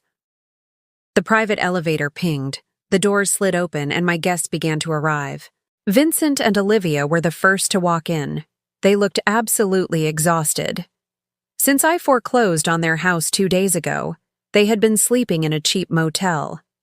Olivia was wearing an old dress that was clearly too tight, trying hard to pretend she still belonged in high society. Vincent couldn't even look me in the eye. They looked like 2 beaten stray dogs hoping for a scrap of meat from the table. "Clara?" Olivia said, her voice tight and forced. "Your home is very nice." "I know," I replied smoothly, not offering them a drink. "Find a seat." Next came my mother, Helen. She walked in smelling of cheap hairspray and desperation, wearing a bright green dress that made her look like a confused parrot. She immediately rushed toward me with her arms open, painting on that fake, loving mother smile. "Oh, my beautiful girl, I am so happy you called," Helen cried out. I took a smooth, elegant step backward, letting her arms grasp empty air. "Don't touch the velvet, Mother. It stains easily. Sit down." Helen's smile cracked, but she quickly hid her anger and sat at the table. And then, the heavy hitters arrived. The elevator doors opened again, and Edward and Gregory walked out together. The tension between them was so thick you could cut it with a steak knife. Edward looked incredibly smug. He had taken off his janitor uniform and was wearing a rented tuxedo. He walked with his chest puffed out, an arrogant smirk glued to his face. He believed he held the ultimate power. He thought the fake blackmail folder in his pocket made him the king of the world again. Next to him, Uncle Gregory looked like he was about to have a heart attack. When I looked at Gregory, a violent wave of nausea hit my stomach. Seeing the man who drugged me, the man who fathered my child in the most horrifying way possible, made my skin crawl. It took every ounce of my willpower not to grab a steak knife and stab it directly into his neck, but I forced a warm, naive smile onto my face. Gregory's eyes were bloodshot. He looked completely paranoid, his jaw clenched tight. He glared at Edward with pure, unfiltered hatred. He was a trapped rat, terrified that Edward was going to ruin his political career tonight. "Welcome, everyone," I said, gesturing to the table. "Please take a seat. Let us eat as a family." I sat at the head of the table. Edward sat on my right, Gregory on my left. Mother sat next to Edward, and the 2 parasites, Vincent and Olivia, sat at the far end. The private chef brought out the food: roasted duck with truffle sauce, caviar, and vintage champagne. They attacked the food like starving animals. It was disgusting to watch. They chewed loudly, their greedy eyes darting around the luxurious room, calculating how much everything cost. As they ate, I began my performance. "I brought you all here tonight," I said softly, looking down at my wine glass with a fake emotional sigh, "because I realized something important. I have built an empire. I have billions of pounds, properties, and companies. But what is wealth without family?" Helen gasped, putting her hand over her heart. "Oh, Clara, that is exactly what I have been saying. I am so tired of fighting," I continued, making my voice sound weak and desperate for validation. "I am a woman alone. Managing this empire is too much for me. I need help. I need people I can trust. I need my family to help me run Whitmore Enterprises." The reaction was instantaneous. The greed exploded in the room like a bomb. You could practically see the dollar signs flashing in their eyes. "Well, it is about time you came to your senses," Edward said loudly, wiping his mouth with a napkin. He puffed up his chest, looking directly at Gregory with a mocking grin. "As the patriarch of this family, I should immediately step in as chairman of the board. I have the experience. And unlike some people at this table, I have absolute leverage." Gregory dropped his fork. It clattered against the fine china plate. He leaned across the table, his face turning dark red. "You are a bankrupt fool, Edward," Gregory hissed. "Clara needs political protection. My mayoral office will provide the connections she needs. If you think you can run this company, you are completely delusional. Careful, Gregory, Edward sneered, tapping the pocket of his tuxedo where he kept the fake blackmail folder. You shouldn't speak to me like that. Not when I hold the keys to your entire future.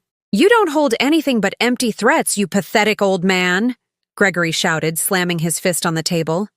Please, there is enough money for everyone, Helen interrupted greedily. Clara, darling, I just need a modest £5 million trust fund to secure my retirement. What about us? Olivia shrieked from the end of the table. You owe us a house, Clara. Vincent suffered for you. I sat completely still in my velvet dress, sipping my champagne. I watched them tear each other apart. They were literally fighting over my carcass before I was even dead. They didn't love me. They didn't feel sorry. They just wanted my money. I looked up at Sebastian. He gave me a slow, dangerous smile. It was time. I picked up my silver spoon and gently tapped it against my crystal champagne glass. Ding, ding, ding. The sharp noise echoed through the room, cutting through their chaotic shouting. They all stopped talking and looked at me, their eyes wide with greedy anticipation. They thought I was about to hand out the blank checks. I slowly stood up. I placed the spoon down. All the fake warmth and naive weakness instantly vanished from my face, replaced by a cold, terrifying emptiness. Thank you all for coming, I said, my voice echoing loudly in the spacious dining room. Tonight, I will give you exactly what you have deserved for the last 18 years. I reached into the pocket of my dress and pulled out my phone. I pressed a single red button on the screen. Clack. A loud, heavy mechanical sound echoed from the front of the penthouse. The heavy double doors leading to the elevator locked automatically. Whirr! The guests gasped as thick, solid steel security shutters suddenly began rolling down over the massive glass windows. The beautiful view of the London skyline disappeared. The room was plunged into darkness until the dim, eerie red glow of the emergency lights flickered on. Clara, what is going on? Edward demanded, standing up, his voice cracking with sudden panic. Open the doors. Nobody is leaving, I said softly. From the ceiling above the dining table, a giant projector screen slowly descended.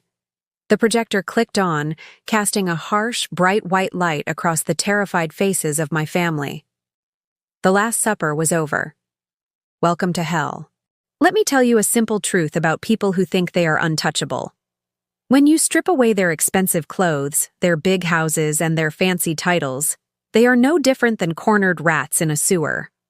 Actually, that is an insult to rats. Rats at least care about their babies.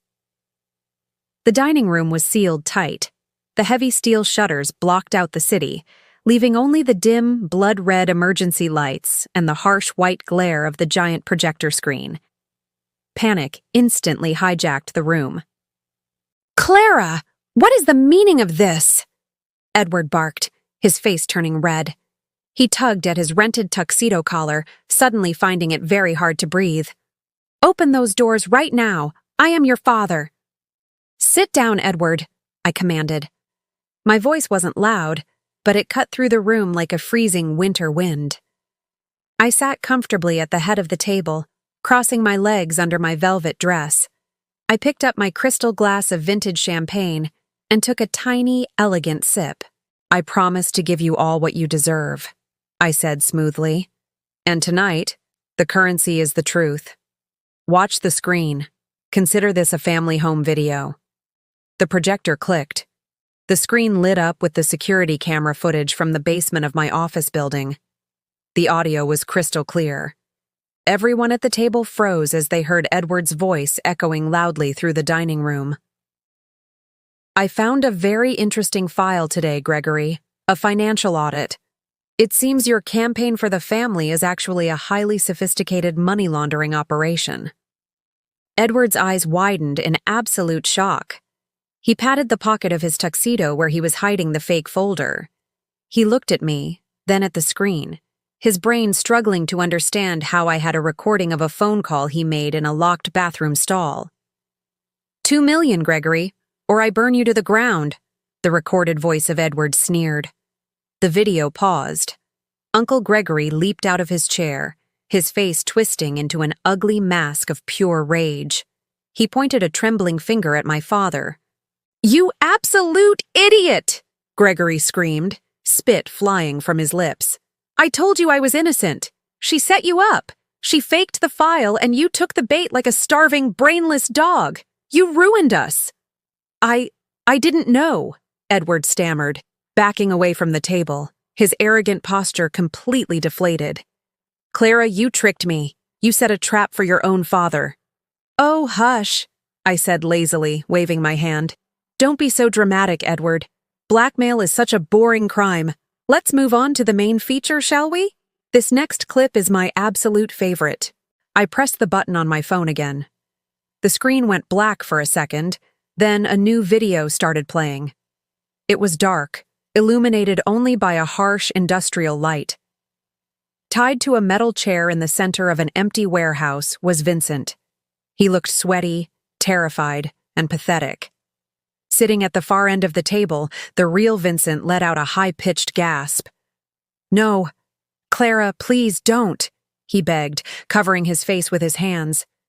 On the screen, Vincent began to sob. "I'm sorry. I'm so sorry, Clara. Gregory came to me the day after your father found out you were pregnant. He was terrified. He said he made a mistake at the party." The air in the dining room vanished. Helen stopped breathing. Edward froze like a statue. Olivia looked wildly between her husband and the screen. Only Gregory began to panic completely. "Turn it off!" Gregory roared, lunging toward the projector on the ceiling. "Turn it off right now! It's a deep fake! It's a lie!" But he couldn't reach it, and the video kept playing. He said if the family found out he got his own niece pregnant, his political career would be over. He offered my family £1 million. All I had to do was tell your father that we slept together, that the baby was mine. The video faded to black. Then, one final image flashed onto the giant screen in bright, undeniable white letters. It was the official laboratory document. DNA paternity result. Subject 1, Gregory Whitmore. Subject 2, Lucas Whitmore. Probability of paternity, 99.99%. Silence. It was the kind of heavy, suffocating silence that happens a split second before a bomb explodes. I leaned back in my chair, swirling the champagne in my glass. I looked at the monsters sitting at my table. Their masks were completely gone. The shiny, fake coating of high society had melted off, leaving only the ugly, rotting truth underneath. "My God," Helen whispered, her voice shaking violently. She looked at Gregory with eyes full of absolute horror. You touched her? She was 15. She was a child. Your own niece." "Shut up, Helen," Gregory snapped, sweating profusely, looking around the locked room for an exit. "She is crazy. The girl is crazy." But Edward wasn't looking at the screen anymore. He was looking at his brother. For 18 years, Edward thought he threw away a disgraced, dirty daughter to protect the honorable Whitmore name. Now he realized that the honor never existed, and his own brother had bought his daughter's destruction for £1 million. Edward let out a raw, animalistic roar. He lunged across the mahogany table. He didn't care about the expensive duck or the caviar or the crystal glasses. He smashed right through the black orchids, tackled Gregory to the ground, and wrapped both of his hands tightly around his brother's throat. "You sick bastard!" Edward screamed, crying real tears of humiliation and rage. "You ruined my family. You ruined my name." Gregory gagged, punching Edward in the face, trying to throw the heavier man off him. They rolled around on my expensive rug like wild dogs, tearing at each other's suits, bleeding from their mouths. Helen started screaming hysterically, pulling her hair, realizing that there was no money, no trust fund, and her life was entirely over. Olivia began slapping Vincent, sobbing loudly about the house they lost because of his lies. It was absolute chaos. It was hell. And it was the most beautiful thing I had ever seen. "A beautiful sight, isn't it, Sebastian?" I said softly, watching my father repeatedly punch my uncle in the face. Keep biting each other. I love the show. It is a masterpiece, Clara, Sebastian replied, standing firmly by my side, his eyes sharp and alert. Suddenly, Gregory managed to kick Edward in the stomach. Edward groaned and rolled away. Gregory scrambled to his feet. His nose was broken, bleeding heavily down his white shirt. He was panting like a dying animal. He looked at the locked doors, the steel shutters, and then he looked at me. He realized his political career was dead. He realized he was going to prison for the rest of his miserable life.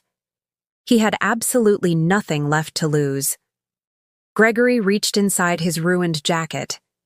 When his hand came out, he was holding a silver compact pistol. Helen shrieked and dove under the table. Vincent and Olivia scrambled into a corner, crying in terror. Edward froze on the floor, too shocked to move. Gregory pointed the shaking barrel of the gun directly at my chest. "You ruined me, you little bitch!" Gregory screamed, spitting blood onto the floor. "I will kill you! I will shoot you right here!" I didn't scream. I didn't hide under the table. I just looked at the gun like it was a cheap, dirty toy. "Are you going to shoot me, Uncle?" I asked, my voice terrifyingly calm. I took another sip of my champagne. "Go ahead. Make sure you don't miss. Because if I survive, I will make sure you spend the rest of your life eating through a plastic tube." "Die!" Gregory yelled, his finger tightening on the trigger. Boom! The noise wasn't from the gun. It was the sound of the heavy double doors being violently blown off their hinges. Smoke filled the entryway. Before Gregory could even blink, 6 men dressed in heavy black tactical armor stormed into the dining room, aiming laser-sighted assault rifles directly at his head. "Armed police! Drop the weapon! Drop it now!" the lead officer roared. Sebastian stepped forward from the shadows, smoothly pulling a gold badge from his inner pocket and flashing it under the bright projector light. "Gregory Whitmore," Sebastian said, his voice echoing with absolute lethal authority. "I am Sebastian Crowe, Special Prosecutor for the London Crown Court. You are under arrest for the rape of a minor, bribery, conspiracy, and attempted murder. Drop the gun, or they will shoot you where you stand." Gregory's hand shook violently. He looked at the 6 red laser dots resting on his chest and forehead. Slowly, his fingers opened. The silver pistol dropped to the floor with a heavy clatter. The police tackled him, slamming his face into the hardwood floor, twisting his arms behind his back, and locking heavy steel handcuffs onto his wrists. I set my champagne glass down on the table, stood up, and smoothed the wrinkles from my red velvet dress. I walked over to where my uncle was pinned to the floor, his face pressed against my expensive rug. I looked down at him. "Checkmate," I whispered.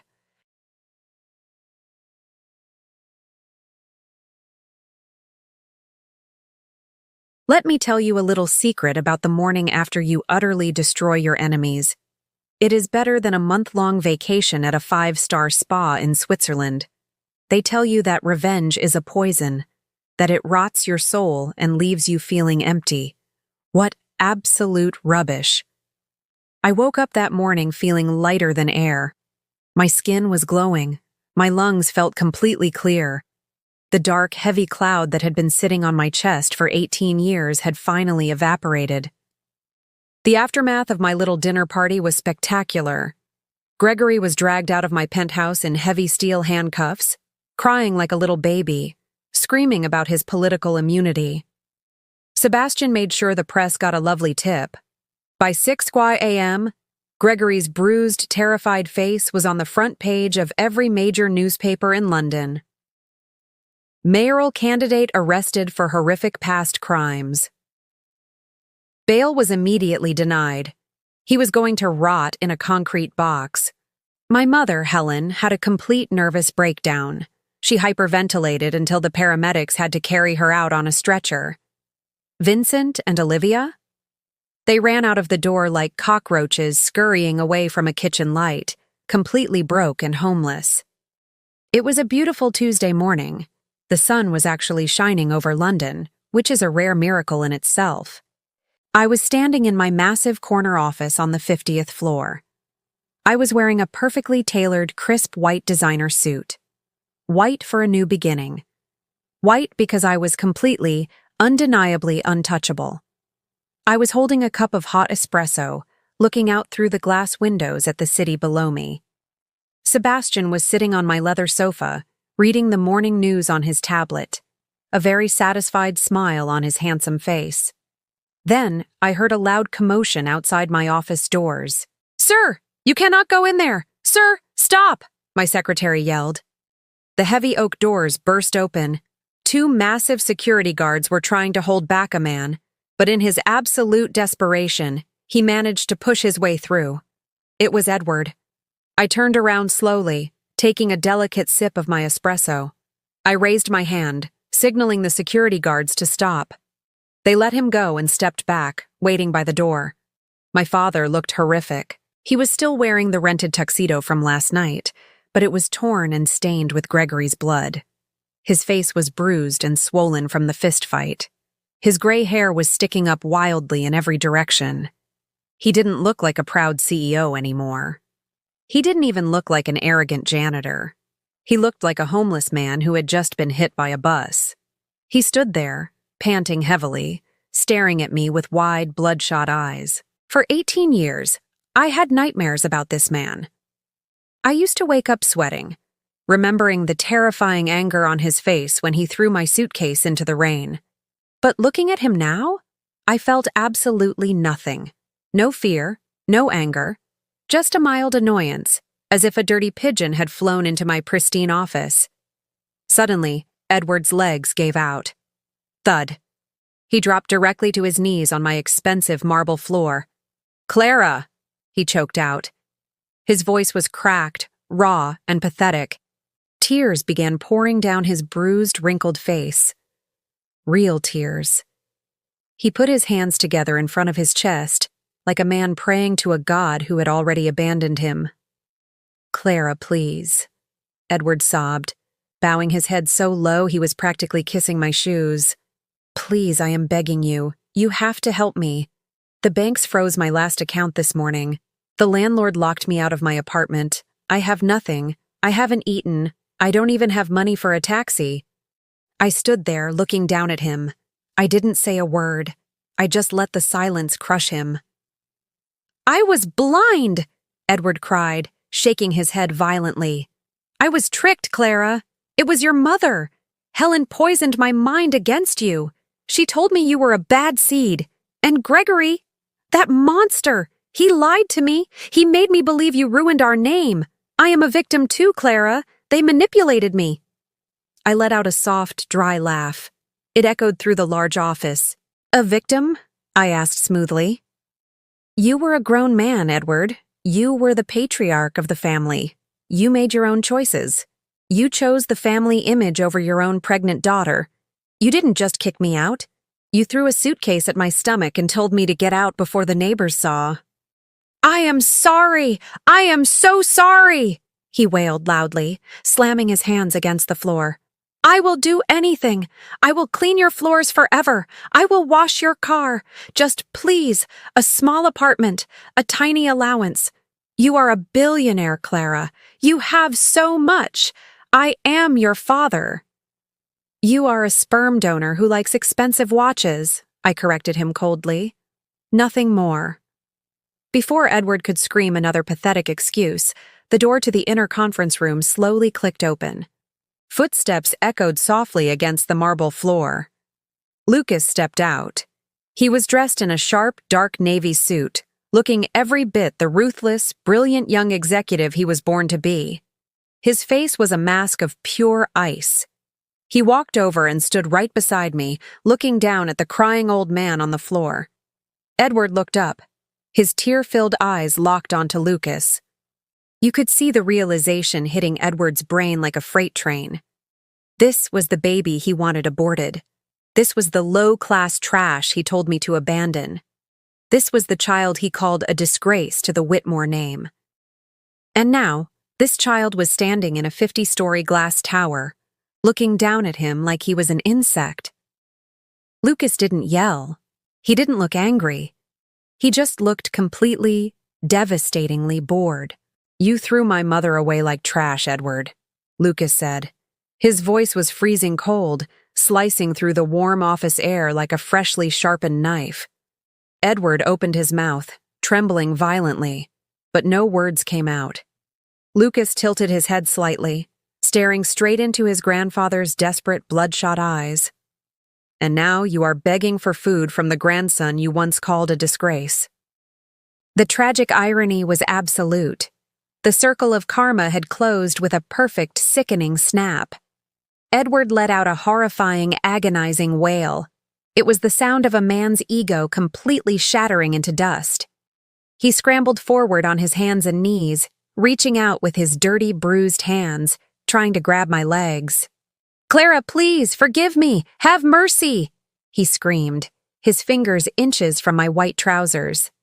I didn't flinch. I just looked at him with eyes completely empty of emotion. I took one smooth, elegant step backward, out of his reach. I turned my back to him, picking up my espresso cup from the desk. "Sebastian," I said softly, looking out the window at my beautiful city. "Yes, Clara?" Sebastian asked, already standing up. "Call security," I instructed, taking a sip of my coffee.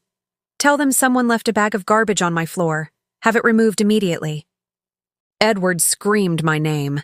He screamed and sobbed as the two massive security guards grabbed him by the arms, dragged him across the marble floor, and hauled him out of my office. The heavy oak doors closed with a solid click. Silence returned to the room.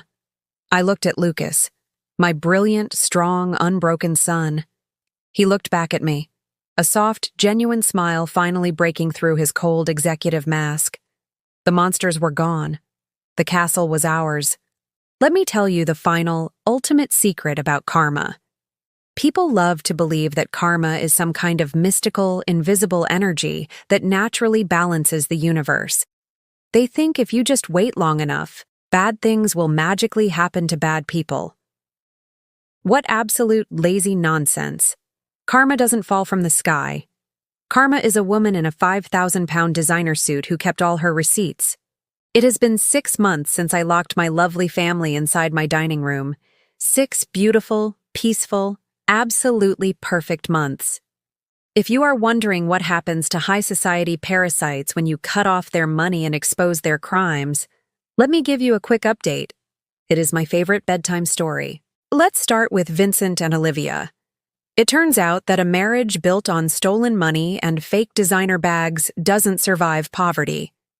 They filed for a very messy, very public divorce 3 months ago. Vincent now lives in a tiny, damp room above a loud pub, drowning in legal debt. And Olivia? The woman who tried to humiliate me at a gala dinner? She recently got a job working at a discount cosmetics kiosk in a cheap shopping mall. She spends 8 hours a day spraying cheap perfume on teenagers. I actually sent Amelia there last week just to buy a 2-pound lipstick and watch Olivia's face turn purple as she bagged it. Then, there's my mother, Helen Whitmore. When the news broke about what her precious brother-in-law had done to me and how she had conspired to steal my assets, the elite society of London slammed their doors in her face. Her fake friends blocked her number. Without her mansion, her credit cards, and her rich husband, Helen's mind completely shattered. She is currently a permanent resident at a state-funded, low-budget psychiatric facility on the outskirts of the city. I specifically requested the cheapest one. It smells like bleach and boiled cabbage. She spends her days sitting in a plastic chair, wearing paper slippers, completely detached from reality. She still tries to order the overworked nurses around as if they are her personal maids. She holds tightly to a necklace made of plastic beads, telling anyone who will listen that it is a rare diamond from Paris. She is a ghost, haunting her own ruined mind. Uncle Gregory, of course, is exactly where he belongs, a concrete cell in a maximum security prison. Sebastian made sure the judge gave him the absolute maximum sentence. Gregory's political career burned to ash overnight. He is surrounded by men who do not care about his tailored suits or his fancy vocabulary. He will die in that box, alone and terrified. And finally, my absolute favorite piece of art. My father, Edward. Edward didn't go to prison, but I made sure his punishment was far more poetic. He is officially a street sweeper for the city sanitation department. He wears a bright, neon orange high-visibility jacket. His soft manicured hands are now covered in thick, ugly blisters from holding a heavy wooden broom 10 hours a day. His assigned zone? The industrial district in East London. Every single morning at 6 a.m., Edward has to sweep the dirty pavement right in front of Arthur Bennett's auto repair shop. Arthur sits in his comfortable folding chair, drinking hot coffee, watching Edward pick up wet cigarette butts and greasy food wrappers. If Edward misses a spot, Arthur simply calls the sanitation supervisor. It is a beautiful, flawless ecosystem. As for me, I am standing on the grand balcony of my penthouse. The morning air in London is actually warm today, the late summer sun shining over the glass skyscrapers. I am wearing a simple white silk robe, my bare feet resting on the warm wooden deck. I hear the sliding glass door open behind me. Lucas walks out onto the balcony. He is 18 now. He has grown taller, his shoulders broader, his face even sharper. But the cold, robotic executive mask he wore 6 months ago has softened. He looks like a teenager again. A very smart, incredibly rich teenager, but a teenager nonetheless. He is holding a thick envelope with the prestigious crest of Oxford University stamped on the front. "I leave in 2 days, Mother," Lucas says, standing beside me, looking out at the city. My bags are mostly packed, though Amelia insists on buying me 3 more winter coats that I absolutely do not need. I smile, reaching out and gently fixing the collar of his shirt. Let her buy them. It is her way of showing love. Are you ready, my brilliant boy? I am ready, Lucas says, looking down at me. His dark eyes that could have been a constant reminder of a nightmare, only hold pure love and fierce loyalty. He is not defined by the cursed blood in his veins. He is defined by the love I poured into his soul. He is my son, completely and entirely mine. He wraps his arms around me in a tight, warm hug. Thank you, Mother, for fighting for me, for protecting us. Always, Lucas. Until my last breath, I whisper, kissing his cheek. He smiles, turning back inside the penthouse to finish his packing, leaving the glass door open. A moment later, different footsteps echo on the balcony. Sebastian walks out. He isn't wearing a suit today. He is wearing comfortable gray sweatpants and a tight black t-shirt that shows off his broad chest. His hair is slightly messy from sleep. He looks ridiculously handsome. He holds 2 cups of hot, dark roast coffee. He hands one to me, his fingers gently brushing against mine. Sebastian steps behind me, wrapping his strong, warm arm around my waist, pulling my back against his chest. He rests his chin on the top of my head, breathing in the scent of my shampoo. It is a beautiful morning, Clara, Sebastian murmurs, his voice a deep, comforting rumble against my back. Yes, it is, I reply, leaning into his embrace, feeling completely, utterly safe for the first time in 18 years. My heart, which had been frozen in a block of ice since that rainy night, is finally beating again. It is beating for Lucas, for Amelia, for Arthur, and now, for Sebastian. I take a sip of my coffee, looking out at the sprawling, glittering city of London. I own a massive piece of it. I conquered it. They tried to throw me away. They treated me like an embarrassing stain they could scrub out of their perfect family portrait. They thought I would die in the cold. They were wrong, you know, I whisper into the morning breeze. Who was wrong? Sebastian asks softly, kissing my temple. I smile, a genuine, radiant smile. My past, I say, my voice steady and victorious. My past tried to kill me. They threw me into the dirt and stepped on me.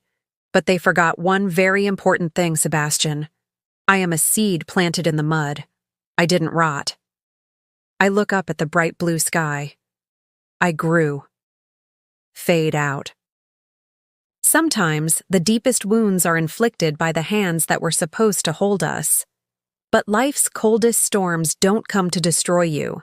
They come to wash away the fake faces around you. If Clara's journey reminded you of your own silent battles, remember her words. You are not buried in the dark. You are planted in the soil. You are not alone. Subscribe to Reality of Life for more stories that embrace the raw, painful, yet beautiful truth of human resilience.